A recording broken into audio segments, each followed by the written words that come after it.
रांची मानेगांव निवासी एक व्यक्ति ने एसपी कार्यालय की जनसुनवाई में पहुंचकर शिकायत दी है कि उनके घर में 22 जून की रात को असामाजिक तत्वों द्वारा बम फेंककर दहशत फैलाई गई थी और इस मामले में पुलिस द्वारा की जा रही कार्यवाही से वे संतुष्ट नहीं हैं। शिकायतकर्ता ने आरोपियों को गिरफ्तार करने की मांग की है।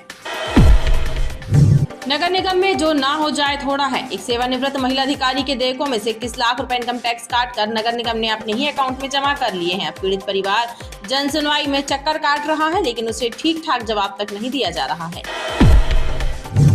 पति से अलग होने के बाद कोर्ट के आदेश पर प्रति माह मिलने वाले गुजारा भत्ता में हो रही देरी की शिकायत लेकर सोहागी से आई महिला ने जिला आयुष अधिकारी अर्चना मरावी के विरुद्ध आरोप लगाया। उनका कहना है कि जिला आयुष कार्यालय में ही गुजारा भत्ता देने में हीलाहवाली की जा रही है।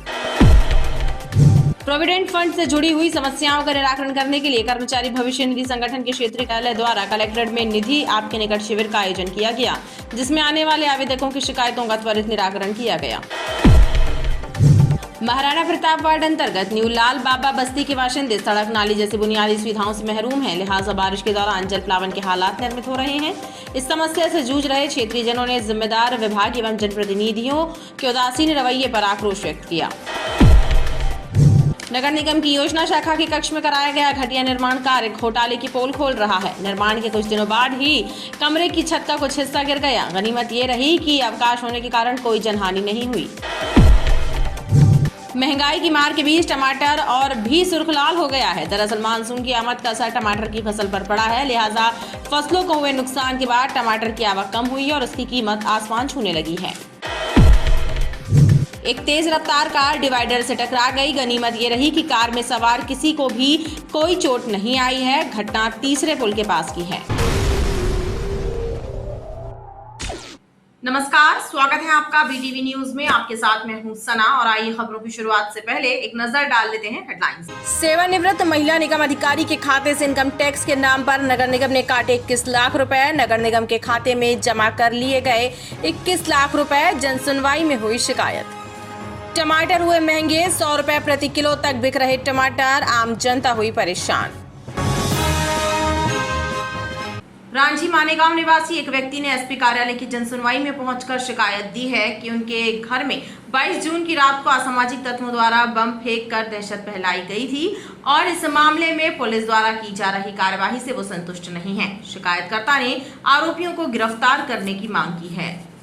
एसपी कार्यालय में आयोजित जनसुनवाई में रांची मानेगांव से आए दलविंदर सिंह ने बताया कि उनके घर में बम फेंकने वाले आरोपी अभी भी पुलिस की गिरफ्त से दूर हैं और इस मामले में उन्होंने पुलिस की कार्यप्रणाली पर भी सवाल उठाए हैं। कि मेरे घर पे 22 तारीख को किसी ने आंगन की रात्रि में रात के 1-1:30 के बीच में और मेरी पत्नी भी साथ में निकली थी। इतने में मैं बाथरूम कर ही रहा था, इतने में देखा कि पीछे किसी ने बम फेंक दिया, तो मैं दौड़ के अपने अंदर घुसा। इतने में पुलिस सामने जा रही थी, तो उनको बुलाया, उनको दिखाया, पूरा इन्वेस्टिगेशन किया। उन्होंने बोला एक काम करो, आप थाने में जाकर रिपोर्ट दर्ज करा दो।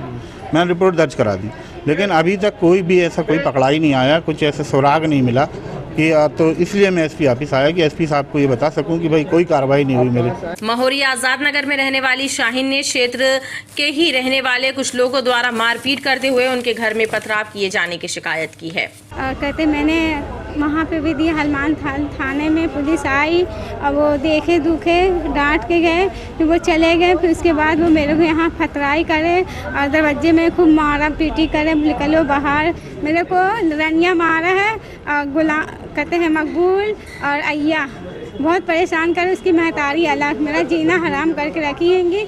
इन लोग 5-6 जन हैं, मेरा जीना हराम करके रखे हैं। पड़ोसी युवकों के द्वारा शराब खोरी करके मारपीट किए जाने की शिकायत घमापुर थाना क्षेत्र निवासी भावना धौलपुरी ने एसपी कार्यालय में की है। सर, हमारे जो पड़ोसी हैं नितिन चौहान और नितेश चौहान, उनके यहाँ बहुत सारे लड़के आते हैं, छत में बैठ के दारू पीते हैं, सिगरेट पीते हैं और वो जो दारू पीते हैं वो डिस्पोजल हमारे घर में फेंक देते हैं, सिगरेट फेंक देते हैं और हम लोग जब छत में चढ़ते हैं तो हमको ताने मारते हैं। उसी का जब मैंने आपत्ति उठाई तो फिर वो उन लोगों ने मेरे पापा के साथ में मारपीट की, मुझे भी की। मैं दिखा नहीं सकती, मेरे को यहाँ पैर में लगी हुई है, मेरी छोटी बहन को भी लगा है। शिकायत हमने थाना घामापुर एसपी कार्यालय की जनसुनवाई में आए ग्रामीण एवं शहरी इलाकों के आवेदकों ने शिकायतों का जल्द से जल्द निराकरण करने की मांग की है। नगर निगम में जो ना हो जाए थोड़ा है। एक सेवानिवृत्त महिला अधिकारी के देयकों में से 21 लाख रुपए इनकम टैक्स काटकर नगर निगम ने अपने ही अकाउंट में जमा कर लिए हैं। अब पीड़ित परिवार जन सुनवाई में चक्कर काट रहा है, लेकिन उसे ठीक ठाक जवाब तक नहीं दिया जा रहा है। नगर निगम में आयोजित साप्ताहिक जन सुनवाई में इस सप्ताह कुल 23 शिकायतें पहुंची, जिनमें अधिकांश शिकायतें अतिक्रमण शाखा और स्वच्छता विभाग से संबंधित रहीं। जनता दरबार में पहुंचे अतिक्रमण शाखा के ठेका मजदूरों ने गुहार लगाई कि पिछले 3 महीनों से उन्हें वेतन नहीं मिला है। ठेका बदल जाने के कारण पुराना ठेकेदार भुगतान नहीं कर रहा है। हम लोग की 3 महीने से पेमेंट नहीं हुई है और उसी के बारे में हम लोग जन सुनवाई में आए थे। तो जन सुनवाई में अभी आश्वासन मिला है कि हम बात कर रहे हैं और कमिश्नर साहब द्वारा जो भी बात है वो पता करके आपकी पेमेंट करवाते हैं। कितने महीने से पेमेंट नहीं हुई आपकी? मार्च से नहीं हुई। 3 महीना हुआ ठेका ख़त्म हुए और हम अभी तक का कोई जानकारी नहीं हुई है कि ठेका किसको दिया गया है। और अभी जो भी है जिसको भी ठेका दिया जाए हमारे सारे कर्मचारियों को बताया जाए कि फलाने को ठेका हुआ है। अभी तक का अभी किसी को कोई जानकारी नहीं, ठेका किसको हुआ है, क्या हुआ है, पेमेंट का कोई पता नहीं है। कितनी पेमेंट मिलती है आप लोगों को? अभी तक तो 6.5 मिलती रही और सुनने में आया है कि बढ़ी है इसमें। मैंने वहीं जन सुनवाई में पहुंचे एक बुजुर्ग ने बताया कि उनकी पत्नी नगर निगम के संस्कृत महाविद्यालय से प्राचार्य के पद से सेवानिवृत्त हुई हैं। सुप्रीम कोर्ट के निर्देश पर उनके देयकों का भुगतान तो कर दिया गया, लेकिन 21 लाख रुपए इनकम टैक्स के नाम पर काट लिए गए और काटे गए पैसे नगर निगम के अकाउंट में ही जमा कर लिए गए। हमने कंटेम्प्ट लगाया, उसके तहत जब व्यक्तिगत उपस्थिति के आदेश किए गए कमिश्नर को, तो उन्होंने हमें 69 समथिंग का राशि स्वीकृत कर उसमें से 47 लाख समथिंग का भुगतान किया गया। रेस्ट अमाउंट 47 लाख समथिंग इन्हें काट लिया गया। अनऑफिशियली पूछने के बाद बताया गया कि इनकम टैक्स काटा गया है। तो वो जब पता लगाया गया तो इनकम टैक्स उन्होंने नगर निगम में काट के अपने अकाउंट में जमा कर दिया। मैं लगातार 4 महीने से मैं बोल रहा हूँ कि ये इनकम टैक्स काटा गया है वो हमारे पैन नंबर में ट्रांसफ़र कर दिया जाए, जिस पर कोई भी कार्रवाई न होने के कारण मैं पुनः जन सुनवाई में आया हूँ और आवेदन प्रस्तुत किया। तो जब तक सिस्टम में शो नहीं होगा तब तक वो हमारे अकाउंट में पेमेंट नहीं माना जाएगा और हमें जो पेमेंट दिया गया उस पर हमको पुनः इनकम टैक्स देना पड़ेगा, क्योंकि निगम इनकम टैक्स सिस्टम में जब तक हमारे पैन नंबर में नहीं दिखाया जाएगा तो काटा जाना इसलिए जन सुनवाई में आया। इसलिए जन इसी प्रकार सिविल लाइन से आए एक चिकित्सक ने अतिक्रमण की शिकायत की और कटंगी बाईपास से आई महिलाओं ने प्रधानमंत्री आवास योजना की किश्त नहीं मिलने की शिकायत की। मेरे कंजर्वेंसी बंद कर दी। पड़ोस में रहने वाले जॉय चिकन वाले राहुल चौधरी एवं पाली का मकान कंजर्वेंसी के ऊपर बाथरूम एवं परमानेंट कंस्ट्रक्शन बना हुआ है। उस विषय में मैंने आज जन सुनवाई में प्रस्तुत किया। कौन लोगों ने किया ये पड़ोस में रहने वाले जॉय चिकन के संचालक राहुल चौधरी और उनके आगे पाली मकान पक्का मकान बना है और दूसरी तरफ से शंकर मंछानी जिनका मुस्कान प्लाजा बन रहा है। और यह कटंगी बाईपास से आए हैं। क्या शिकायत? मकान के लिए आए हैं हम, और उनको मकान नहीं बनवा सोचना को लेटरिन बाथरूम कुछ नहीं है। हम उनके चैम्बर भी खुले हैं वहाँ के, इसीलिए आए हैं। पैसे नहीं आए? नहीं आए पैसे, अभी 3 दफे हो गए फार्म भरे हैं। कटंगी बाईपास से आए हैं हम लोग की कोई सुनाई नहीं हुआ। हम 10 बार फार्म भर चुके और हम लोग की सुनाई नहीं हुई। हम लोग के मोहल्ले में कोई काम नहीं हो रहा है, ना पानी है, ना रोड है, ना मकान का पैसा, कुछ नहीं हो रहा। हम लोग के पूरे मोहल्ला में आप जाके देखिए, वहाँ पे सब ऐसे ही डला है, कुछ नहीं हो रहा। हम लोग की सुनाई ही नहीं हो रही। शिकायतकर्ताओं ने बताया कि जनता दरबार सिर्फ औपचारिकता बनकर रह गया है। पति से अलग होने के बाद कोर्ट के आदेश पर प्रति माह मिलने वाले गुजारा भत्ता में हो रही देरी की शिकायत लेकर सुहागी से आई महिला ने जिला आयुष अधिकारी अर्चना मरावी के विरुद्ध आरोप लगाया है। उसका कहना है कि जिला आयुष कार्यालय से ही गुजारा भत्ता देने में हीला हवाली की जा रही है। पीड़िता ने कलेक्ट्रेट कार्यालय में आयोजित जनसुनवाई में शिकायत दी है। कलेक्ट्रेट कार्यालय में आयोजित जनसुनवाई में सुहागी से आई मीना तिवारी ने बताया कि उनके पति अनिल तिवारी से उनका तलाक हो चुका है और न्यायालय ने उन्हें प्रतिमाह गुजारा भत्ता दिए जाने का आदेश जारी किया है, लेकिन विभागीय अधिकारी और कर्मचारियों द्वारा उन्हें गुजारा भत्ता देने में हीला हवाली की जाती है। मेरे हस्बैंड हैं आयुष विभाग में, मैं अलग रहती हूँ अपने हस्बैंड से। तो कोर्ट के द्वारा, मेरा कोर्ट में केस चल रहा है, तो कोर्ट से मुझे बंधा है 10,000 रुपये। तो वो अर्चना मरावी मैडम उनकी हस्बैंड की कर रही, पर मेरी नहीं कर रही हैं। जब भी मैं जाती हूँ कहीं कह देती हैं, ये बहाना करती हैं, कहीं पैसों की मांग, कहीं कुछ बहाना कर देती हैं, और हस्बैंड की बराबर पेमेंट हो रही है। कब से परेशान हो आप? मैं साल भर से परेशान हूँ। खीरिया कला से जनसुनवाई में पहुंचे बालकेश ने अपने खेत एवं घर का रास्ता गांव के व्यक्ति द्वारा बंद किए जाने की शिकायत की। कि हम लोग खेत के में मकान बना है, वहाँ से निकलने आने जाने के लिए रास्ता बंद है, तो रास्ता खोली जाए। अशोक पटेल ने रास्ता बंद किया है, जबकि वो रास्ता इसमें दर्शाई गई है पैसा में कि जब लिए था तो लिया पंडित जी ने अपना यहाँ कोई रास्ता तो जब इससे बंद किया इसने महीने एक से थाने भी गए थे, तो थाने वाले ने कहा है कि तहसीली में भी उसका कुछ समझ में नहीं आ रहा। सिंधी कैंप से आई वृद्धा लक्ष्मी सोनकर ने राशन नहीं मिलने का हवाला देकर मदद की गुहार लगाई है। मैं सिंधी कैंप से आई, मेरा राशन बहू खत्म हो गई, बेटा मेरा लड़का भाग गया, तो बेटा मेरे को राशन 2 महीना से नहीं दे रहा। जाती हूँ तो बोलते हैं कि राशन आपका बंद हो चुका हैगा। तो मैं अगले तीसरे हफ्ते में आई रही जे हैगा जे, तो मैं दे के गई रही कलेक्टर साहब को आवेदन, और फिर आज फिर आना पड़ा। बेटा मैं गई 3 चक्कर राशन लेने गई, मेरे को राशन नहीं दे रहे हैं, कह रहे राशन बंद हो गया आपका। 5 नाती हैं बेटा मेरे, नाता ने 1 ठो है, 4 नाती हैंगे मेरे। नक्शा सुधार के लिए दिए गए आवेदन के बाद भी खेत का नक्शा सुधारा नहीं जाने से परेशान इमलिया निवासी हुकुम सिंह ने भी शिकायत दी है। मैंने नक्शा सुधार का प्रकरण SDM के यहाँ लगाया था जबलपुर में, जो 7 महीने पहले 8 दिसंबर 2022 को लगाया था।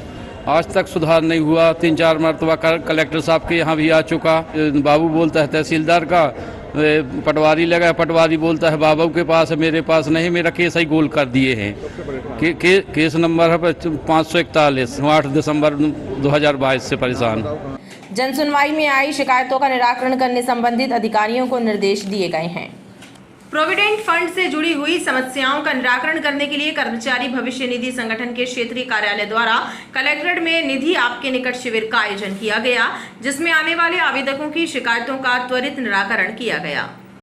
कलेक्ट्रेट कार्यालय में आयोजित निधि आपके निकट 2.0 शिविर में पेंशन एवं भविष्य निधि से जुड़ी शिकायतें लेकर आए आवेदकों की समस्याओं को regional provident fund commissioner Ashish Kumar द्वारा सुना गया एवं उनका त्वरित निराकरण कराने की प्रक्रिया की गई। उन्होंने बताया कि प्रति माह 27 तारीख को इस शिविर का आयोजन किया जाता है। निधि आपके निकट 2.0 कार्यक्रम के तहत आज हम लोग यहाँ पर उपस्थित हैं, और ये हर महीने की 27 तारीख को कलेक्ट्रेट ऑफिस में या उनके द्वारा अधिकृत किसी जगह पर यह आयोजित किया जाता है। और इस दौरान हम भविष्य निधि सदस्यों की जिनकी भी समस्याएं हैं, पेंशनर्स की या PF से जुड़े हुए जो भी लोग हैं, उन समस्याओं को सुनते हैं और उनका त्वरित निराकरण करते हैं। बहुत सारे प्रकार की शिकायतें आती हैं, जैसे किसी का भुगतान नहीं हो पा रहा है, किसी का खाते में नाम में कुछ परिवर्तन होना है, नहीं हो रहा, या कहीं भविष्य निधि का लाभ नहीं मिल रहा है, या कोई पेंशनर है उसकी पेंशन रुकी हुई है, आदि अनेक प्रकार की शिकायतें यहाँ पर आती हैं और हम लोग उनका त्वरित निस्तारण करते हैं। जबलपुर के अलावा सिंगरौली, बालाघाट, सिवनी, छिंदवाड़ा में भी शिविरों का आयोजन हुआ। महाराणा प्रताप वार्ड अंतर्गत न्यू लाल बाबा बस्ती के बाशिंदे सड़क नाली जैसी बुनियादी सुविधाओं से महरूम है, लिहाजा बारिश के दौरान जलप्लावन के हालात निर्मित हो रहे हैं। इस समस्या से जूझ रहे क्षेत्रीय जनों में जिम्मेदार विभाग एवं जनप्रतिनिधियों के उदासीन रवैये से आक्रोश व्याप्त है।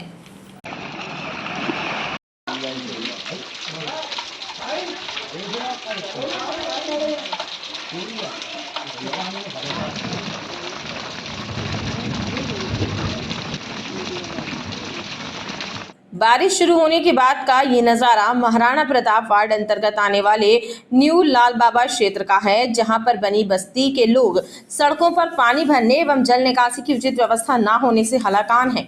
उनका कहना है कि नाली एवं सड़क निर्माण न होने के कारण हर बार बरसात में यही हाल होता है और जिम्मेदार विभाग व जनप्रतिनिधि भी उनकी समस्या नहीं सुन रहे हैं। हम लोग करीब 10 साल से इधर रह रहे हैं और न इधर नाली है न रोड है, मच्छर मलेरिया फैलने के कगार पे हैं। हम लोग बहुत परेशान हैं, न इधर कोई पार्षद सुन रहा है न कोई विधायक सुन रहे। घुटना से पानी में चल रहे बाल बच्चे अभी स्कूल जाने के लिए मजबूर हैं। महाराणा प्रताप वार्ड के हम लोग यहाँ रहते हैं। न्यू लाल बाबा में दिया, हम लोग बहुत परेशान, ना हम लोग के यहाँ कोई नाली है, ना हम लोग के यहाँ कोई रोड है, कुछ नहीं है। हम लोग 10 साल से रह रहे हैं यहाँ पर, 10 साल से बहुत परेशान हैं हम लोग। तो ना विधायक सुनते, ना पार्षद सुनते, कोई नहीं सुनते हम लोग की। पर यहाँ अभी कोई व्यवस्था नहीं है, कोई रोड नहीं बनी, कोई नाली नहीं बनी है। रास्ता है, रास्ते में पूरा पानी भरा रहता है, छोटे छोटे बच्चे हैं। एक दिन की अभी बारिश हुई है पर पूरा पानी पानी हो गया है, यहाँ निकलने को जगह नहीं है। पानी पैसेंजर और लोगों को निकलना पड़ता है। हाँ, क्षेत्रीय पार्षद आते भी नहीं है। चुनाव के समय आते हैं, हाथ जोड़ते हैं, वोट मांगते हैं, उसके बाद ना आते हैं यहाँ पे, ना झांकते हैं कि लोगों की क्या समस्या है, क्या परेशानी है, कोई पूछता भी नहीं है। बस्ती वासियों ने इस समस्या से निजात दिलाने की मांग की है और मांग पूरी न होने पर आंदोलन की चेतावनी दी है। नगर निगम की योजना शाखा के कक्ष में कराया गया घटिया निर्माण कार्य घोटालों की पोल खोल रहा है। निर्माण के कुछ दिनों बाद ही कमरे की छत का कुछ हिस्सा गिर गया। गनीमत ये रही कि अवकाश होने के कारण कोई जनहानि नहीं हुई। नगर निगम के पुराने जनसुनवाई कक्ष में शासकीय योजना शाखा को शिफ्ट किया गया है। शिफ्टिंग के पूर्व कक्ष का सुधार कार्य कराया गया, लेकिन निर्माण इतना घटिया है कि पहली ही बारिश के दौरान छत के लेंटर का एक बड़ा हिस्सा टूटकर गिर गया और पूरे कमरे में बिजली का करंट फैल गया। गनीमत ये रही कि अवकाश होने की वजह से कक्ष खाली था, अन्यथा घटना विकट भी हो सकती थी। ये पहले यहाँ जनसुनवाई होती थी, शासकीय योजना उठ के यहाँ नया आया है। अभी जिस दिन बारिश हुई है तो एक गिर गया, छज्जा गिर गया, पूरे में करंट फैल गया। पूरे में करंट भी आ गया। पानी आता है ऊपर से, तो उसको बोला था कि पक्का लगाओ, लेकिन वो तो पता नहीं कैसे लगाया कि एक ही पानी में गिर गया। अभी नया बना है। हाँ, नया बना है। ये लोग 40 नंबर से यहाँ बैठने को इलाज हुआ है।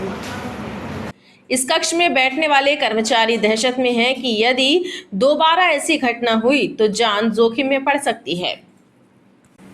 महंगाई की मार के बीच टमाटर और भी सुर्ख लाल हो गया है। दरअसल मानसून की आमद का असर टमाटर की फसल पर पड़ा है, लिहाजा फसलों को हुए नुकसान के बाद टमाटर की आवक कम हुई है और उसकी कीमत आसमान छूने लगी है। 40 से 50 रुपए प्रति किलो बिकने वाले टमाटर का भाव इन दिनों फुटकर में 90 से 100 रुपए प्रति किलो हो गया है। टमाटर ने रसोई का जायका बिगाड़ दिया है। 40 से 50 रुपए प्रति किलो बिकने वाले टमाटर के भाव एकाएक बढ़ गए हैं, जिसके बाद टमाटर 100 रुपए प्रति किलो तक बिक रहा है। यहां तक कि थोक में इसके भाव भी 80 रुपए प्रति किलोग्राम हो गए हैं और लगभग 3-4 दिनों में टमाटर की कीमतों में हुए इजाफे से शहरवासी परेशान हैं। उनका कहना है कि अचानक हुई मूल्य वृद्धि से उनकी रसोई का बजट बिगड़ गया है, क्योंकि सब्जियों के दाम पहले ही बढ़े हुए थे और अब तो टमाटर के दाम भी बढ़ गए हैं। टमाटर 100 से 150 रुपए किलो हो गया है। पब्लिक को बहुत महंगाई हो गई है, इस कारण समस्या झेलनी पड़ रही है। दुकान वाले बोल रहे हैं कि बारिश के कारण टमाटर आ नहीं पा रहा है, तो सरकार से यही गुजारिश है कि कुछ व्यवस्था कराएं ताकि आम पब्लिक को कोई समस्या ना हो। वहीं सब्जी विक्रेताओं का कहना है कि मानसून की आमद का असर टमाटर की खेती पर पड़ा है और इनकी फसलों को हुए नुकसान के बाद इसकी आवक कम हो गई है, जिसके कारण दाम बढ़े हैं। बाहर से टमाटर आ नहीं रहा है बेंगलोर से, क्यों नहीं आ रहा है? बारिश के कारण। क्या रेट हो गया? 100 रुपए किलो बिक रहा फुटकर में। टमाटर 1600 से लेकर 1000 रुपए कैरेट तक टमाटर है। आज टमाटर की क्या कीमत है? आज 1800 रुपए कैरेट। किलो में बात की जाए तो 100 रुपए। एक तेज रफ्तार कार डिवाइडर से टकरा गई। गनीमत ये रही कि कार में सवार किसी भी व्यक्ति को कोई चोट नहीं आई। ये घटना तीसरे पुल के पास की है। बताया जा रहा है कि कार क्रमांक MP19 CC 9467 में 4 लोग सवार थे जो ग्वारी घाट की ओर जा रहे थे। वहीं तीसरे पुल के समीप बने डिवाइडर पर कार चढ़ गई।